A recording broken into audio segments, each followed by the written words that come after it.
Hello everyone, আমি প্রিয়াঙ্কা দে টাটুইটা। আজকে যে টপিকটা নিয়ে কথা বলবো সেটা হচ্ছে ভোগ। ভোগ বলতে আমরা একরকম সুখ ভোগই বলি। দুঃখ ভোগ তো আমরা কেউ কষ্ট করতে চাই না, মানুষ নিজের সাথে দুঃখ ভোগ করতে চায় না। মানুষ সবসময় সুখের দিকেই আকর্ষণ হয়, সুখ ভোগটাই আমরা করতে চাই।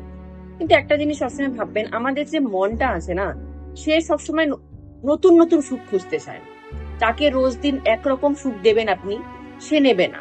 সে বেশি দিন একরকম সুখ না তার নিতে ইচ্ছা করে না। তার কিছুদিন একটা সুখ পেলো, আবার তার মনটা অন্যদিকে চলে যাবে। কারণ সে একটা জিনিসেই ভোগ করবে সারা জীবন, সেরকম কিন্তু মন কিন্তু সেরকম না। মন যে একটা জিনিস দিয়ে আপনি তাকে মানিয়ে রেখে দিবেন, মন কিন্তু সেরকম না। মন সবসময় রেগুলার নতুন নতুন কিছু চায়। যে আপনি আজকে এটা দিলেন, ঠিক আছে 3-4 দিন এটা দিয়ে খেলবো, আবার পরে অন্য অন্য জিনিস। তাকে যে সারা জীবন আপনি একটা জিনিস দিয়ে ভরিয়ে রাখবেন, কখনোই হবে না। মন সবসময় নিত্য নতুন নতুন জিনিস ভোগ করতে চায়। কিন্তু একটা জিনিস ভেবে দেখবেন, মন যখনই নতুন নতুন জিনিস ভোগ করতে চায়, আপনি তাকে কত নতুন জিনিস দেবেন ভোগ করার জন্য? কত নতুন জিনিস দেবেন, কত নতুন মানুষ দিবেন ভোগ করার জন্য? আমরা কিন্তু মানুষকেও ভোগ করি, জিনিসকেও ভোগ করি। তো কতই বা মানুষ নতুন নতুন মানুষ আনতে পারে নিজের লাইফে, কতই বা মানুষ নিজে নতুন নতুন জিনিস কিনে আনতে পারে? সবার তো সামর্থ্য থাকে না। তো যখন তাকে নতুন নতুন জিনিস দেবেন না ভোগ করার জন্য মনটাকে, তখন না সে বিচলিত হয়ে উঠবে। সে পুরোনো জিনিসে বেশি দিন অভ্যস্ত নয়, সে বিচলিত হয়ে উঠবে। তখন আপনি কি করবেন? তো তার থেকে আমার মনে হয় এমন একটা জিনিসে মনটাকে লাগিয়ে দেওয়া ভালো, কাজে লাগিয়ে দেওয়া ভালো, কানেকশন করে দেওয়া ভালো মনটাকে, যেখান থেকে সে প্রতিদিন নতুন নতুন কিছু পাবে। তা সেটার জন্য আপনাকে এক্সট্রা করে কোনো টাকা পয়সা খরচারও দরকার নেই, কোনো মানুষের কাছে যাওয়ার দরকার নেই, আপনাকে ঘরের থেকে বাইরে বেরিয়েও নতুন নতুন কিছু খোঁজার দরকার নেই। এমন একটা জিনিসে আপনি একটা কাজে লাগিয়ে দেন, সেখান থেকে নতুন নতুন সে প্রতিদিন কিছু না কিছু পেয়ে যাবে। তো সেটা একটাই জিনিস, সেটা হচ্ছে ঠাকুর। তার সাথে যখন কানেকশন হয়ে যায় মনের, তো ঠাকুরই না প্রতিদিন কিছু না কিছু নতুন নতুন জ্ঞান, নতুন নতুন কিছু কথাবার্তা, নতুন নতুন কিছু সুখ তাকে দিয়েই দেয়। সেটা অন্য জিনিসে হয় না, কিন্তু সেটা একমাত্র ঠাকুরের সাথে কানেকশনই হয়। যে সে নতুন নতুন আপনাকে প্রতিদিন, স্পিরিচুয়াল মানুষের লাইফে, একজন সাধক বা সাধিকার লাইফে প্রতিদিন কিছু না কিছু সে নতুন নতুন জানতে পারে, নতুন নতুন কিছু শিখতে পারে, নতুন নতুন জ্ঞান অর্জন করতে পারে, নতুন নতুন কিছু সমস্যায় পড়ে, নতুন নতুন সমস্যার থেকে বের হওয়ার সে টেকনিক বের করে। তো প্রতিদিন তার সাথে নতুন নতুন কিছু হয়, তার একটা দিনের সাথে একটা দিনের কোনো মিল থাকে না।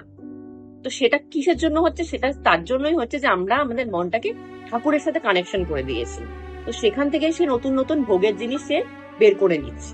কিন্তু এই জিনিসটাকে, মনটাকে যদি আমরা ঠাকুরের সাথে না বেঁধে দিতাম, তাহলে সে বাইরের দুনিয়ার থেকে প্রতিদিন ভোগের জিনিস খুঁজতো। সেটা আমাদের পক্ষে হয়তো সম্ভব হতো না, প্রতিদিন তাকে নতুন নতুন জিনিস দেওয়া।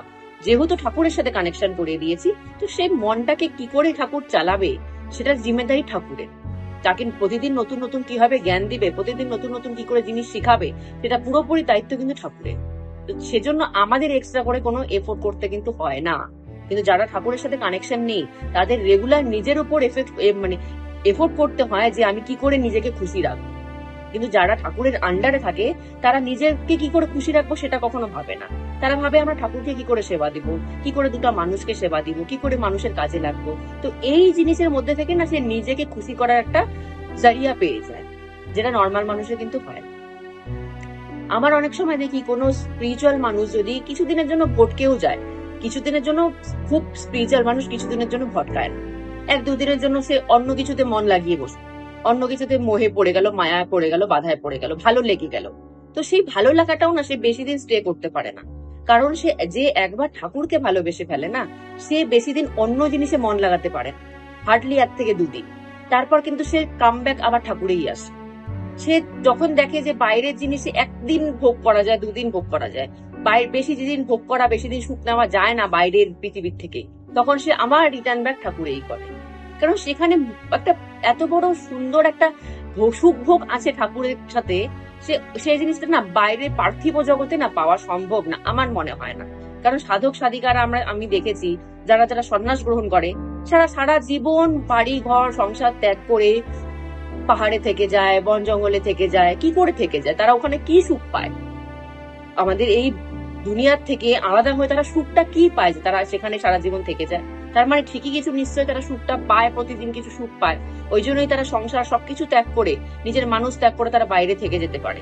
তার মানে ঠাকুরের সাথে কানেকশনটা এরকম লেভেলের হওয়া উচিত যে সে প্রতিদিন কিছু না কিছু সুখের জিনিস তাকে দিয়ে দিবে, নিজের এফোর্ট করার দরকার নেই। এই জন্য একটা মানুষ সারা জীবন নিজের মানুষকে ত্যাগ করে পাহাড়ে থেকে যেতে পারে, বন জঙ্গলে সন্ন্যাস নিয়ে থেকে যেতে পারে।